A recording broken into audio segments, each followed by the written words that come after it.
Hello everyone, this is अभिषेक। आज हम लोग ड्रॉ करने वाले हैं ईयर ड्रॉ करने के लिए ना बहुत सारी टेक्निक है, लेकिन आज मैं आपको बताने वाला हूँ बहुत ही सिंपल टेक्निक।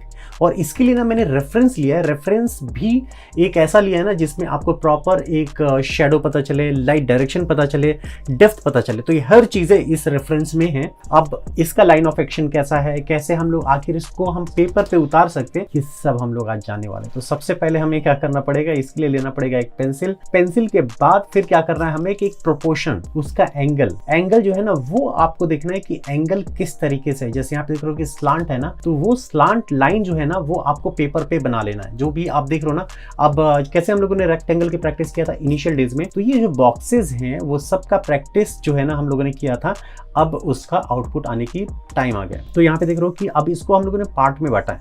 इसको हम लोगों ने जितने भी आप शेप देख रहे हो ना उसको हम लोग और ज्यादा कट करके और रियलिस्टिक उसके शेप में लेके आएंगे। देखो हम लोगों ने स्टार्ट किया था एकदम रेक्टेंगल से, अब कैसे सर्कुलर मोशन में आ गया। तो जैसे जैसे हम लोग बनाते जा रहे हैं ना उसको और ज़्यादा क्लीन अप करते जाएंगे। नहीं तो फिर क्या होगा कि आप बनाते जाओगे बाद में पता चलेगा मल्टीपल लाइन्स हैं और उसको हमें कैसे क्लीन करना है। तो यहाँ पे देखो अब जैसे जैसे बॉक्स बन रहा है उसके अंदर भी एक हम लोगों ने हाफ सर्कल बनाया। हाफ सर्कल का हेल्प क्या होता है ना कि वो आपको स्ट्रक्चर को डिफाइन करता है कि एक एक जो पोर्शन है ना और ज़्यादा आप नज़दीक आते जा रहे हो। और ये फ्री हैंड है, तो जनरली क्या होता है ना कि हम लोग हेल्प लेते हैं ग्राफ का, ग्रिड मेथड का, लेकिन ये जो टेक्निक है ना उस टेक्निक की हेल्प से और ज़्यादा आप क्लोज जाते हो उसके रियल स्ट्रक्चर से। तो यहाँ पे जैसे जैसे आप क्लीन करते जा रहे हो, जैसे जैसे रिफाइन करते जाओगे उसको आपको इरेज करते जाना है। इरेज करने से बेनिफिट ये होगा कि आपको एक सिंगल लाइन ही मिलता रहेगा। तो ये जो आउटलाइन है ना, आउटलाइन परफेक्ट होना चाहिए। परफेक्ट इसलिए होना चाहिए ना कि आप कितनी भी अच्छी शेडिंग कर रहे हो, लेकिन जब तक आपका स्ट्रक्चर कंट्रोल में नहीं है ना तब तक आपकी शेडिंग भी कंट्रोल में नहीं रहेगी। तो सबसे पहले हम लोग क्या कर रहे हैं, पहला लेयर जो कि हमारा रूल है, HB पेंसिल हम लोगों ने लिया। और यहाँ पे देख रहे हो कि जो पहला लेयर जो होता है ना वो कंप्लीट ऑलमोस्ट सब पे होता है। ये कर लेने के बाद, क्योंकि आपका टेक्सचर जो होता है ना हर जगह होता है, हमारा स्किन है, स्किन का आप एक अलग टेक्सचर है। अब इसके बाद हम लोग प्ले करते हैं लाइट के हिसाब से और जितना भी डेप्थ है ना, जो डार्कनेस है उसके हिसाब से करेंगे। तो मेकअप ब्रश है आपके पास, यूज़ कर सकते हो, या फिर टिश्यू पेपर तो आप डायरेक्ट यूज़ कर सकते हो क्योंकि पहला लेयर है हमारा। तो यहाँ पे ना एकदम स्मूथ जो आपको चाहिए ना, एकदम क्लीन चाहिए, तो आप टिश्यू पेपर का यूज़ कर सकते हो और आप कोन बना के भी आप यूज़ कर सकते हो। तो पहला लेयर हमारा बन चुका है और लेयर बनने के बाद अब बारी आ जाती है इसमें थोड़ा डेप्थ देने की। तो यहाँ पे ना डेप्थ कैसे दोगे, एक एक लेयर आगे बढ़ेंगे। तो सबसे पहले 2B पेंसिल। तो 2B पेंसिल में आप देख रहे हो ना कि जैसे जैसे आप उसकी जो क्या होता है ना कि जैसे जैसे डार्कनेस होती है ना तो उसकी एरिया कम होते जाता है। जैसे आप पहला लेयर जो हम लोगों ने बनाया था ना तो एकदम HB पेंसिल का तो कंप्लीट स्ट्रक्चर पे था, लेकिन अब 2B पेंसिल का हम लोग स्ट्रक्चर बनाएंगे ना तो वो थोड़ा लिमिटेड एरिया रहेगा। लेकिन जब 4B बनाएंगे ना तो और ज़्यादा क्लोज आ जाएगा। इसका मतलब कि डेप्थ जो होगा ना, जितना डेप्थ होगा उतनी गहराई में हम जाएंगे और उतनी डार्क पेंसिल हमें यूज़ करना है। तो एरिया जो है ना उसका भी डिफाइन करना पड़ेगा आपको। जैसे जैसे आप जिस स्ट्रक्चर पे जा रहे हो, जिस एरिया में जा रहे हो, एक एक एरिया को कंप्लीट करते जाओ। कंप्लीट करने से बेनिफिट क्या होगा ना कि कंफ्यूजन नहीं रहेगी कहाँ पे हम लोगों ने किया, कहाँ पे रह गया। नहीं तो मैंने बिगिनर्स को बहुत देखा है ना कि वो चाहते हैं कि एक साथ ही सब जगह कंप्लीट कर लें, थोड़ा इधर थोड़ा उधर। तो इससे क्या होगा ना, कन्फ्यूजन आप अपने लिए बना रहे हो। तो एक एक पोर्शन पकड़ो, जैसे अपर पोर्शन है, लोअर पोर्शन है, तो वो आप पकड़ो और बिल्कुल ही सॉफ्ट हैंड से करो। ये थोड़ा फास्ट वर्जन है, इसलिए आप क्या करोगे कि इसको थोड़ा रोक के, पॉज करके और उतने एरिया को आप पहुंचो, फिर उसको कंटिन्यू करो। और मैं आपको बताऊंगा अभी लास्ट में कि स्लो वर्जन वीडियो कैसे लेना है, वो तो वीडियो के लास्ट में बताऊंगा मैं अभी। तो फिलहाल आपको फोकस करना है कहाँ पे, डेप्थ पे, क्या उसकी जो शेडो एरिया है, क्योंकि कांटेक्ट होता है, इसके बाद कास्ट शेडो होता है, सेल्फ शेडो होता है। ये सब चीज़ें मैंने इनिशियल डेज में बता दिए। तो यहाँ पे ना सेल्फ शेडो है सब कुछ।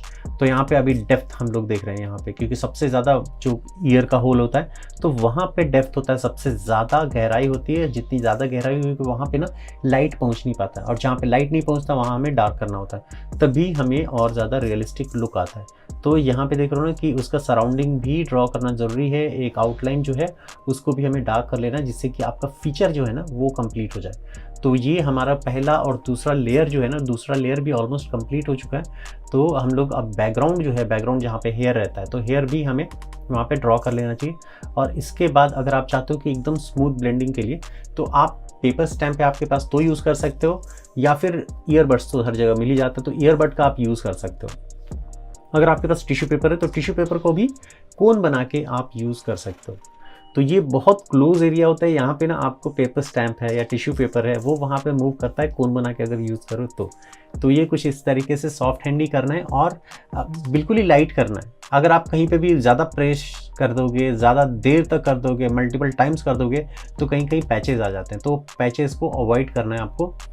और यहाँ पे जैसे देख रहे हो ना कि पेपर स्टैम्प को मैंने बहुत तरीके से यूज़ किया है, और कहीं कहीं से क्या है ना कि जो बैकग्राउंड में जो डार्कनेस है ना उस डार्कनेस को पिक करके मैं यहाँ पे यूटिलाइज़ कर रहा हूँ। तो कुछ इस तरीके से ही करना है आपको, हर जगह ना पेंसिल का यूज़ नहीं करना है। जहाँ पे ऑलरेडी आप पेंसिल का यूज़ कर सकते किया है आपने, वहाँ पे उसको आप पिक करो और पिक करके आगे फॉरवर्ड। यही एक बेनिफिट होता है पेपर स्टैम्प में कि वो क्या करता है ना कि पार्टिकल जो होते हैं ना ग्रेफाइट के, वो फिर चारकोल के जो पार्टिकल्स होते हैं ना उसको कैरी फॉरवर्ड करता है आगे की तरफ, क्योंकि वो बहुत ज़्यादा जो है ना ऑब्जॉर्व नहीं कर लेता, वो वापस से पेपर पे आप उसको यूटिलाइज कर सकते हो।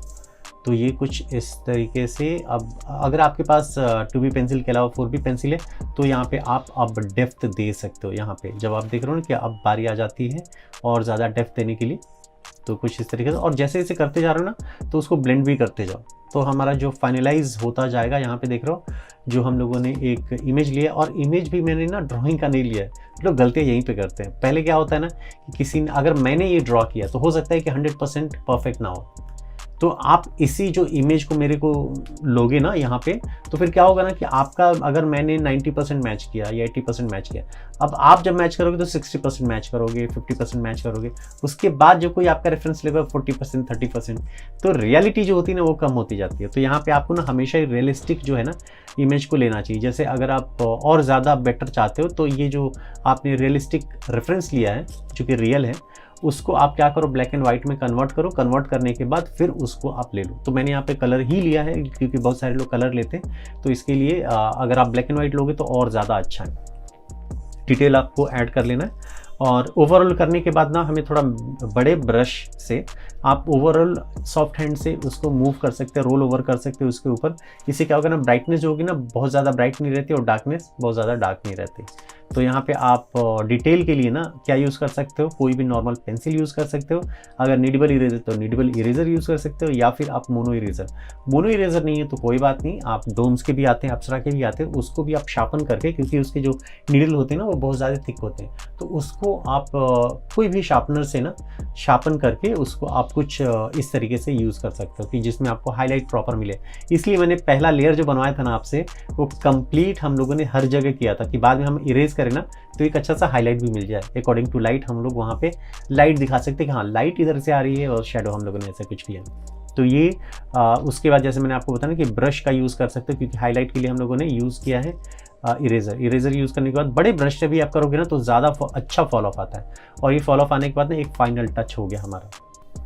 तो ये कुछ फाइनल टच जो है ना हम दे सकते हैं। तो जैसे मैंने आपको बताया था ना, ये हमारा एक फास्ट वर्जन ट्यूटोरियल है। अगर आपको स्लो वर्जन चाहिए तो आप इस वीडियो के एंड में देख सकते हैं। इस वीडियो के एंड के बाद मैं आपको बताऊंगा कि किस तरीके से कुछ प्लान्स हैं जहां पे आप एक मिनिमम अमाउंट दे के भी आप इसके स्लो वर्जन वीडियोस जो आते हैं ना वो उसका बेनिफिट ले सकते हो। तो यहाँ पे कुछ देख रहे हो ना कि हर एक चीज़ों के जिसमें आपको ना स्लो वर्जन में बेनिफिट क्या होता है, हर वो टूल पता चलता है, हर वो टेक्निक पता चलता है स्लो वर्जन में कि कब कौन सा यूज़ करना चाहिए और कौन सा नहीं करना चाहिए। अगर आपके पास नहीं है तो कौन सा दूसरा जो उसकी जगह पे है हम लोग यूज़ कर सकते हैं। तो ये एक बेनिफिट होता है यहाँ पे। और जितने लोग देख रहे हैं तो प्लीज़ चैनल को सब्सक्राइब ज़रूर कर लेना, क्योंकि बहुत सारे लोग जो वीडियो देखते हैं चैनल सब्सक्राइब नहीं किया। और जो मेरे पहले से सब्सक्राइबर हैं तो प्लीज़ आप अपने सोशल मीडिया पे ज़रूर शेयर कीजिएगा, क्योंकि अब हम लोग सिर्फ और सिर्फ 23,000 पीछे हैं 1 मिलियन के। 1 मिलियन हो जाएगा तो हमारे लिए एक माइलस्टोन हो जाएगा। तो ये जो माइलस्टोन है ना मैं चाहता हूँ कि बहुत जल्दी से हो जाए और आप लोग उसमें हेल्प ज़रूर कीजिए। अभी तक आप लोगों ने हेल्प किया है। ये हो जाने के बाद बहुत सारे ट्यूटोरियल अभी आने वाले हैं लाइनअप में, वो सब मैं लेके आऊँगा एक बार हमारा एक 1 मिलियन जो टारगेट है ना वो कंप्लीट हो जाए। तो होपफुली आप लोग उसमें हेल्प करोगे। और स्लो वर्जन वीडियो के लिए अब आप ये वीडियो ज़रूर देखिएगा। तो YouTube पे जाके आपको टाइप करना है स्केचबुक बाय अभिषेक, मेरा चैनल ओपन हो जाएगा। चैनल ओपन होने के बाद आपको कई सारे वीडियो दिख जाएंगे, तो उस वीडियो में से कोई भी एक वीडियो आपको सेलेक्ट कर लेना है, ओपन कर लेना है। ओपन करने के बाद उसमें आपको दिखेगा एक टाइटल बार, जहाँ पे उसका टाइटल होता है, जैसे यहाँ पे डे 1 वगैरह लिखा हुआ है, ड्राइंग फॉर बिगनर्स लिखा हुआ है, उसके जस्ट नीचे आपको एक ज्वाइन बटन दिख जाएगा। ज्वाइन बटन पे क्लिक करना है और यहाँ पे कई सारे ऑप्शन आ जाएंगे, जो कि अब तो 29 रुपीज़ से भी आ चुका है। तो यहाँ पे आपको क्लिक कर देना है ज्वाइन बटन, और उसमें आपको पेमेंट कर देने के बाद आप एक्सेस कर सकते हो वीडियोज़ को। तो ये वीडियो कैसा लगा ज़रूर बताइएगा, और मिलते हैं अगले वीडियो में। तब तक के लिए बाय, टेक केयर।